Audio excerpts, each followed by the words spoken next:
좋아요, 구독! 안녕하십니까. 서울경제TV 포커스온 오민 전문가입니다. 오늘 2024년 9월 23일 월요일이고요. 국내 증시 시황 시작하도록 하겠습니다. 먼저 오늘 국내 증시 지수부터 한번 살펴보도록 하겠는데요.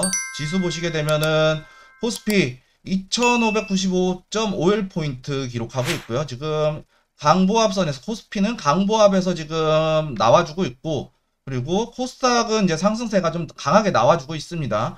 1.12% 상승한 756.72포인트 기록하고 있습니다. 그리고 코스피 같은 경우에는 강보합임에도 불구하고 상승 종목이 상당히 잘 나와주고 있죠. 5대5로 잘 나와주고 있고, 코스닥 같은 경우에는 상승이 상당히 크죠. 상한가 5종목을 포함해서 총 상승 종목이 864종목이고요. 하락이 700종목, 보합이 113종목입니다. 그렇다는 것은 코스피보다 코스닥 시장이 상당히 강력한 상승의 흐름을 나타내고 있다라고 말씀드릴 수 있겠고요. 오늘 국내 증시 주도 섹터 한번 살펴보도록 할 텐데요. 국내 증시 주도 섹터 오전에는 2차 전지가 상당히 강력하게 나와줬었고요. 그리고 로봇과 초전도체, 그리고 HLB와 관련된 리보세라닙 관련 테마주들이 상당히 강력한 움직임을 보여주었는데, 오후 들어서는 2차 전지를 제외해놓고 섹터가 바뀌었죠. 제약 바이오와 반도체 장비 쪽으로 좀 옮겨가는 모습이 나와주고 있습니다. 그렇다는 것은 여전히 테마주의 순환매 장세가 지속되고 있고, 이 순환매의 속도가 엄청나게 빠르게 순환되고 있다. 순환 속도가 엄청나게 빠르다라고 말씀드릴 수 있겠습니다. 그리고 국내 증시 주요 이슈 한번 살펴보도록 할 텐데요. HLB, 리보세라닙 이번에는 과연 어떻게 될 것인가에 대한 부분, 그리고 하이트론 물량 넘기기 시작인가에 대한 부분을 한번 살펴보도록 할 텐데요. HLB, 리보세라닙 FDA 제도전 소식이 나오면서 오늘 오전에 강력한 상승 흐름이 나와줬습니다. HLB 계열사들이 전반적으로 HLB 그룹들이 상당히 다 잘 나와 아침에 강력한 상승세를 보여주었습니다.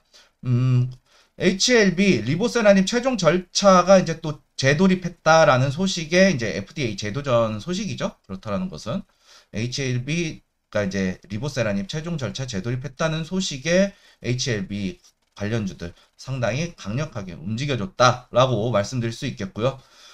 FDA 보안서신 수령 후에 약 4개월 만에 지금 이제 재돌입했는데, 그러고 나서 지금 이제 남은 단계는 한 달 내에 이제 FDA가 이제 HLB 쪽에 심사 기간 내에 이제 통보를 해야 된다. 그리고 이후에 판단 기준에 따라서 이제 클래스 1, 2, 3로 나눠지게 되는데, 이 클래스에 따라서 빠르면 11월 20일, 늦어도 내년 3월 20일까지 이게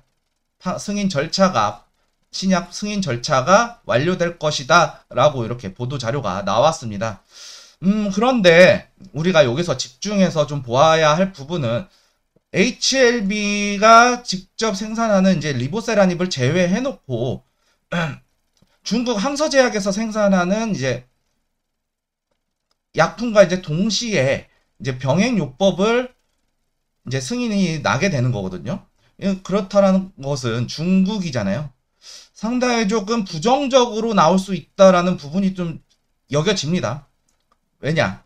지금 현재 미국과 중국의 무역 갈등으로 인해서 중국의 의약품이 미국으로 FDA의 승인 사실 좀 어렵지 않을까라고 저는 이제 생각이 들고요. 거기에 추가적으로 이제 한 가지 더 불안정한 요소를 말씀드리자면, 백인 그리고 황인, 흑인 이런 인종별이 있잖아요. 인종별로 봤을 때 백인 비율이 높은 임상실험 병원이 러시아와 우크라이나에 소재해 있다라는 부분, 이게 지난번 5월 달에 승인이 반려되면서 진양곤 회장이 이제 얘기했던 이런 보도 자료 안에 있었거든요.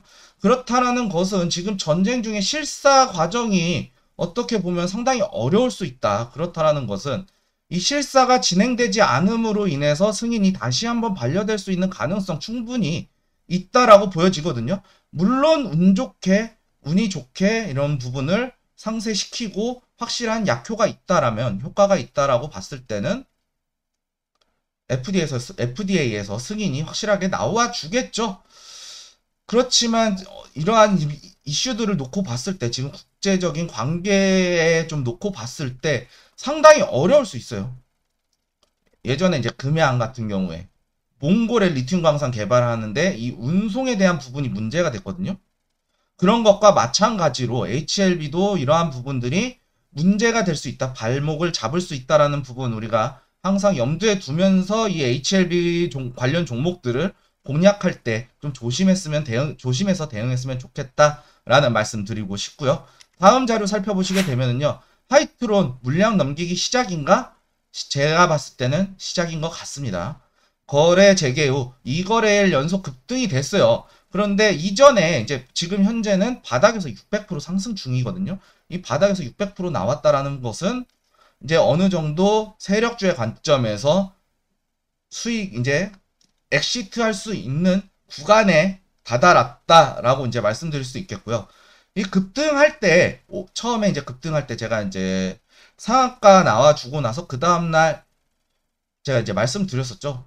이거 조심해야 된다라고 했었는데 점상으로 갔어요. 그 다음날 바로 점상으로 이제 5거래일 연속 점상이 나와주면서 이후에 거래 정지가 됐거든요. 거래 정지가 됐는데 이러한 부분들을 우리가 좀 조심해서 봐야 되는 게 현대사료 소룩스의 과거 차트와 상당히 유사하게 보여집니다. 제 개인적이지만 보시게 되면 다른 이제 보시는 이 방송 보시는 분들도 이 영상 보시는 분들도 점상으로 이렇게 가고 떨어졌구나라는 부분 이제 다들 알고 계실 텐데 하이트론 같은 경우에는 지금 어떻게 보면 실체가 없어요. 실체 없이 바이오 신규 사업이 진출했던 이슈 이걸로 상승했던 종목들은 과거에도 있었고 대표적으로 예를 들 수 있는 것들이 현대사료 그리고 소룩스라는 얘기예요. 이 소룩스 제가 이제 아리바이오 이제 공시 자료를 찾아봤는데 화장품 사업과 관련된 매출은 존재합니다. 하지만 바이오 사업과 관련된 매출은 존재하지 않았어요. 주요 사업 내용에서는. 그리고 과거에 현대사료 이 부분 이제 카나리아 바이오로 사명 변경을 하면서 카나리아 바이오가 바이오 사업을 인수하겠다라면 인수해서 바이오 사업을 영위하겠다라면서 주가가 급등했던 사건이 있었어요. 1000% 넘게 상승을 했었는데 그러고 나서 이제 주가가 엄청나게 하락을 겪었죠. 그러면서 지금 현대사료는 거래 정지가 되어 있고요. 그리고 상장 폐지 심사 이후에 지금 정지가 되어 있습니다. 그렇다라는 것은 지금 이 하이트론이라는 종목도 지금 이제는 세력주의 관점에서 봤을 때 이제 세력이 물량을 넘기기 시작하는 구간에 진입했다라고 이제 말씀을 드리도록 하겠는데요. 왜냐? 5거래일 연속 개인들이 탈 수 있는 어떠한 부분들에서 이제 개인들이 매수를 할 수 있는 위치를 주지 않았어요. 점상으로 5번 연속 상승이 나왔기 때문에 그러고 나서 이제 어제 같은 경우에 지난주 금요일이죠. 지난주 금요일 같은 경우에는 아랫꼬리를 달고 상승이 나왔습니다. 그렇다라는 것은 어느 정도 매도세를 만들어내고 그 다음에 개인들이 물량을 좀 받지 않았나라고 이제 말씀을 드릴 수 있겠고요. 오늘 같은 경우에도 장대로 나왔어요. 장대 양봉으로 나왔어요. 장대 양봉으로 나왔는데 이 부분도 사고 팔고 하면서 물량을 덜어내는 작업이 진행되고 있지 않나라고는 이제 개인적으로 이제 합리적인 의심을 조금 하게 됩니다. 그렇기 때문에 이 하이트론 종목이 매수한다라고 봤을 때는 상당히 좀 어려울 수 있어요. 그렇기 때문에 이 하이트론 상당히 좀 조심해서 우리가 대응을 해야 된다라고 말씀을 드리고 싶고요. 그리고 바로바로 모니터링이 되지 않는다라고 봤을 때는 사실은 저는 진입하는 것을 그렇게 권장하지 않는다라고 말씀드리도록 하겠습니다. 다음 이제 미국 증시 주요 일정 보게 될 텐데요. 21시 밤 9시에 보스틱 총재 연설이 예정되어 있고요. 그리고 제조업 서비스 PMI 9월달 이제 서비스 PMI, 제조업 PMI가 나와주고 있는데 이 부분이 어떻게 보면 내일 증시를 좌우할 수 있는 상당히 큰 지표일 수 있다라고 말씀을 드릴 수 있겠고요. 그리고 새벽 2시에는 카시카리 총재의 연설이 예정되어 있습니다. 이 카시카리 총재 대표적인 매파거든요. 이 매파가 어떻게 바뀌었는지, 스탠스가 바뀌었다면 이 시장 상당히 강력하게 움직일 수 있는 이런 흐름이 나와줄 수 있기 때문에 카시카리 총재 연설 우리가 좀 집중을 해서 봐야 되지 않나 라고 말씀드리도록 하겠습니다. 다음은 이제 내일 시황 전략 한번 살펴보시게 될 텐데, 아까 말씀드렸던 대로 서비스 제조업 이 PMI가 국내 증시 좌우할 것이다 라고 저는 예상을 하고 있고요. 오늘 같은 경우에는 여전히 테마주 순환매 장세가 연결이 되면서 지수는 저항선 부근까지 상승이 나왔었고, 테마주 순환매 장세가 연결되었던 장세이기 때문에 충분히 단타성의 트레이드로 대응할 수 있었던 시장이었다라고 말씀을 드리도록 하겠고, 오늘 제가 이제 회원들 이제 리딩 해드리면서 종목 이제 두 종목 전체 세 종목 공략해서 단타로 이제 9%, 4% 그리고 9%, 5% 그리고 한 종목은 지금 보유하고 있습니다. 그렇기 때문에 오늘 시장 상당히 괜찮았다, 매우 좋았다라고 말씀드릴 수 있겠고요.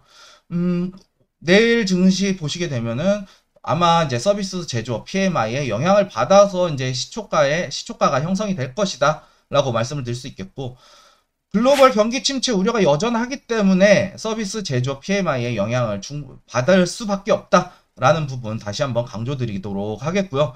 그리고 중동의 지정학적 리스크가 또 증폭이 되고 있는데, 이 부분 관련해서 우리가 좀 촉각을 좀 곤두세우면서 대응을 해야 된다라고 말씀을 드리도록 하겠습니다. 그리고 여전히 테마주 순환매 장세는 지속될 것이고요. 그리고 물론 지금 저항선까지 이제 상승을 했기 때문에 내일 지수 흐름이 어떻게 나와줄 것인가에 대해서 추가적인 상승 그리고 혹은 조정이 나와줄 수 있을지, 또 박스권에 갇힐 수 있을지에 대한 부분이 아마 내일 증시에 좀 갈리지 않을까라고 이제 좀 예상을 할 수 있겠고요.